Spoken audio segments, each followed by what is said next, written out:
నమస్కారం, welcome to Telugu stories book. Santro car అంత ట్రాఫిక్లోనూ స్పీడ్గా దూసుకెళ్తోంది. ఆమె చేతిలో స్టీరింగ్ విష్ణు చక్రమే అయింది. ఎడమ చేయి చకచకా ట్రాఫిక్లో గేర్లు మారుస్తుంటే, కుడి చేయి అలవోకగా స్టీరింగ్ తిప్పుతూ అప్పుడప్పుడు కార్ డోర్ మీద మోచేయి అంచి ఆలోచిస్తోంది. సరిగ్గా సంవత్సరం క్రితం కార్ డ్రైవింగ్ అంటే ఆమెకు భయం. అయ్యో, ఆ ట్రాఫిక్లో నేను కార్ డ్రైవింగ్ చేయడమా, చూస్తేనే నాకు భయం అనేది ఆల్చిప్పలాంటి కళ్ళను టపటపలాడిస్తూ. అదిగో అలా ఆమెను అలా చూడగానే అతను టెంప్ట్ అయ్యేవాడు. వెంటనే కనురెప్పల మీద ఓ ముద్దు పెట్టుకునేవాడు. నీ కళ్ళేమిటో అంత ముద్దొస్తున్నాయి అనేవాడు. ఆమెకతని మాటలు శృంగారాక్షరాలే. నువ్వు కార్ డ్రైవ్ చేస్తుంటే చూడాలన్నదే నా కోరికరా. ఆమె బెస్ట్ ఆఫ్ అంటుంటే అతని బెటర్ ఆఫ్ అయిన విభ్రమ ఆ ఒక్కటి తప్పని తప్పించుకునేది. ఎందుకని అడిగితే వెంటనే 1వ తరగతి విద్యార్థి ఎక్కాలు అప్పగించినట్టుగా చెప్పాడు. రోడ్డు మీద చీమల్లా జనం బారులు తీరే సైకిళ్ళు, స్కూటర్లు, ఆటోలు, కార్లు, లారీలు, వీటి మధ్య మన కారు. నాకు ఆలోచిస్తుంటే నా అరచేతులు చెమటలు పడుతున్నాయి. ఇక డ్రైవ్ చేస్తే అమ్మో. విభ్రమ తన చేతులను గుండెల మీద పెట్టుకుంది.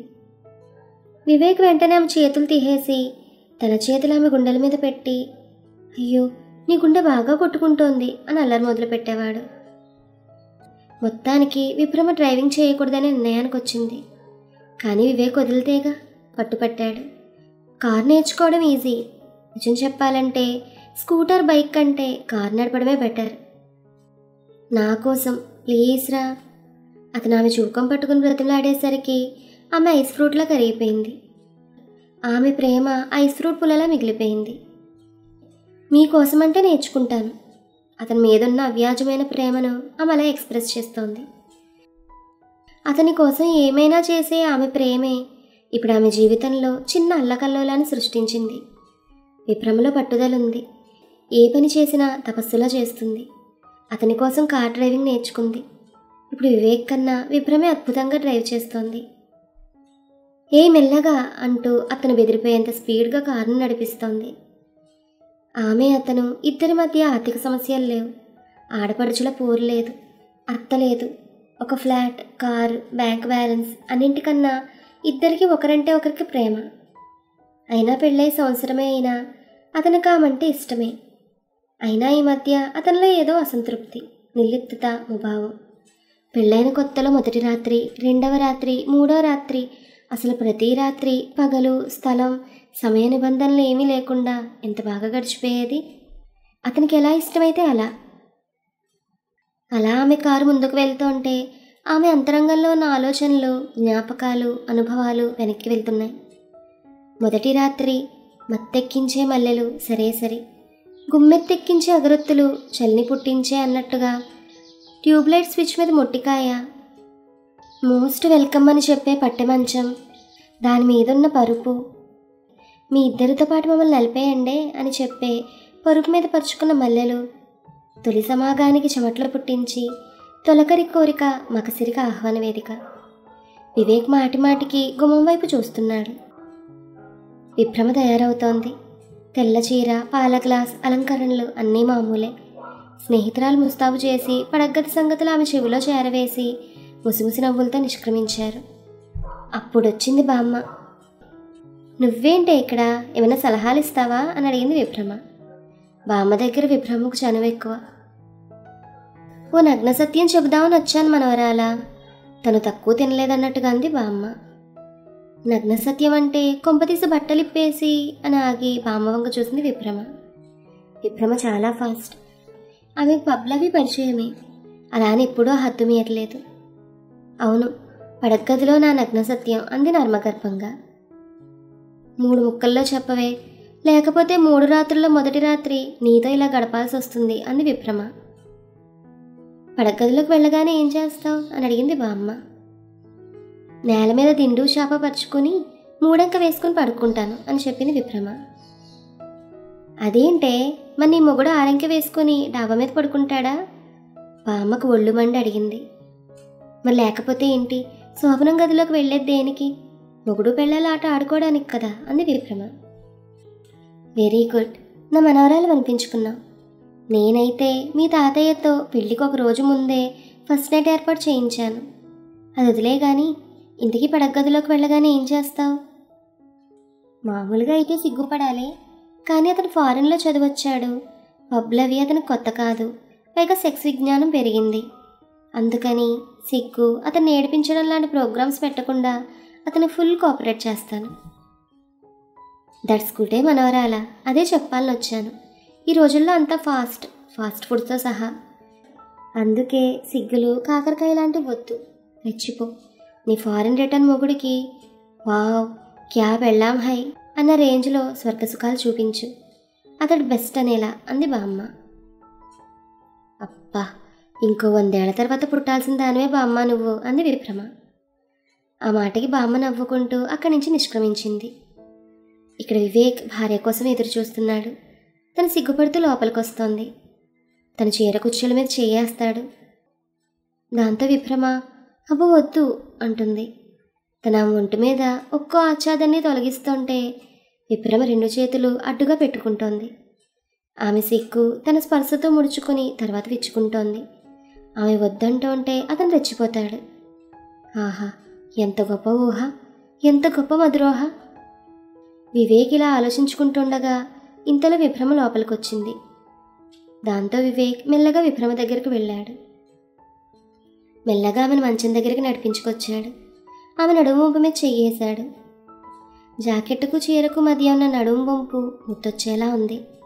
ఆ నడుమును కాస్త పక్కకు తిప్పితే లేత పొట్ట, దాని మధ్య బోటి స్పాట్ల నాభి, లోతైన నాభి. అతను 2 పెదాలతో ఆ నాభి మీద గట్టిగా ముద్దు పెట్టుకున్నాడు. ఆమె భర్త జుట్టులోకి 2 చేతులు పోనిచ్చింది. తన చీర కుచ్చులు తప్పించింది. బ్లౌజ్, పెట్టికోట్, బ్రా, ప్యాంటీ ఒక్కొక్కటిగా తన శరీరం నుంచి బహిష్కరిస్తోంది. అతను ఆశ్చర్యపోయాడు. ఒక్కసారిగా ఆకాశం నుంచి మెరుపు మెరిసినట్టుగా నీలిరంగు బల్బు ఆమె ఒంటి మీద మెరుపుతో ఎందుకు పనికిరానట్టుగా చినబుచ్చుకుంది. ఎక్కడ వంపు తిరగాలో, ఎక్కడ లోతులో, మరెక్కడ స్పీడ్ బ్రేకర్లో ప్రతి అవయవం తీర్చిదిద్దినట్టుగా ఉంది. అందుకు కాదు అతని విస్మయావస్థకు లోనైంది. ఆమె యాక్టివ్నెస్కి అతను ఆశ్చర్యపోయాడు. ఇంతలో అతను ఆచ్ఛాదనలో తొలగిస్తోంది. 2 శరీరాల మధ్య వేడి రాచుకుంది. చిక్కుముకిరాలు లేకుండానే శరీరాల రాపిడితో కోరికల సెగ పుట్టింది. అతను ఆమె నిద్రపోనివ్వలేదు. ఊపిరి సలపనివ్వని వేగంతో, ఊహాతీత స్పందనలతో అతనిలో కలిసిపోయింది. రోజులు గడుస్తున్నాయి. భార్య అంటే అతనికి గొప్ప ప్రేమ. భర్త అంటే ఆమెకు ప్రాణమంత ప్రేమ. అతనితో కలిసి స్నానం చేస్తుంది. అతనితో కలిసి జాగింగ్కి వెళ్తుంది. ముఖ్యంగా పడగదిలో ఏ భార్య అందించిన స్వర్గ సౌఖ్యాలు అందిస్తుంది. అయినా అతనిలో నిర్లిప్తత. అది గమనించింది విప్రమ. తన లోపమేంటి? అతను ఎందుకలా నిర్లిప్తంగా ఉంటున్నాడు? అప్పుడు గుర్తొచ్చిందావని. తన ఫ్రెండ్ సైక్రియాటిస్ట్. భర్త ఆఫీస్కి వెళ్ళగానే కారులో ఫ్రెండ్ దగ్గరికి వెళ్ళిపోయింది. నీ సమస్య చాలా చిన్నది, అది సైకలాజికల్ ప్రాబ్లం అని విప్రమ చెప్పిందంతా విని ఆ సైక్రియాటిస్ట్ అంటే అని అడిగిన విప్రమ ఆశ్చర్యంగా. నిజానికి ఏ మగాడైనా పడగదిలో తన భార్య రంబలా ఉండాలని, తనే చొరవ చూపాలని, తను రెచ్చిపోతుంటే నిస్సిగ్గుగా తన అందాలను భర్తకు అందిస్తుంటే ఆనందిస్తాడు. కానీ అలా చేస్తే భర్త తను ఎక్కడ చులకన చేస్తాడో, తీరా అపార్థం చేసుకుంటాడేమోనని సగటు భార్యల ఫీలింగ్. దానికి తోడు పెరిగిన వాతావరణం, కట్టుబొట్టు అవన్నీ కూడా. కానీ నువ్వు చదువుకున్న దానివి, ప్రాక్టికల్గా ఆలోచించగలిగిన దానివి కనుక నీ భర్తకు ఆ విషయంలో నువ్వు పూర్తి సహకారం అందించావు. అయితే వివేక్ విదేశాల్లో ఉండొచ్చాక, అక్కడ ఓవర్ కల్చర్ చూశాక అతనికి అలాంటి కల్చర్ మొహం మొత్తింది. నువ్వు సిగ్గుల మొలకంటే ఇష్టం. నువ్వు సిగ్గుపడుతుంటే నీలో రెట్టింపు అందాన్ని వెతుక్కోవాలని అనుకుంటున్నాడు. నువ్వు వద్దు వద్దంటుంటే నీ అందాన్ని కొరుక్కు తినాలని అనుకుంటున్నాడు. అది నువ్వు అర్థం చేసుకుంటే చాలు అని చెప్పింది అవని. విప్రమ ఆ విషయాన్ని అర్థం చేసుకోలేని వ్యక్తి కాదు, చాలా షార్ప్. దాంతో వెంటనే వెనుతిరిగింది. దారిలో 6 మూరల మల్లెలు కొనుక్కుంది. సిగ్గుపడుతూ మంచం దగ్గర నిలబడింది. వివేక్ భుజం మీద చెయ్యేశాడు. ఆమె కళ్ళు మూసుకుంది. అతను ఆమె నడుము మీద చెయ్యేశాడు. విప్రమ ముడుచుకుపోయింది. ఆమె చీర కుచ్చులను లాగేశాడు. ఆమె చెయ్యి అడ్డు పెట్టుకుంది. ఆమె పెదవుల మీద ఎర్ర మీద ముద్దుల వర్షం కురిపించి ఆమెను మురిపించాడు. ఆమె కళ్ళు మూసుకుంది. ఆమె నిశ్వాసాలు అతని మెడకు తగులుతున్నాయి. అతని చేతులు ఆమెను ఆపాదమస్తకం పలకరిస్తుంటే ఆ వెంటనే పెదాల చేతుల వెంట నడిచాయి. ఒక స్పర్శ ఒక అనుభవం అయింది.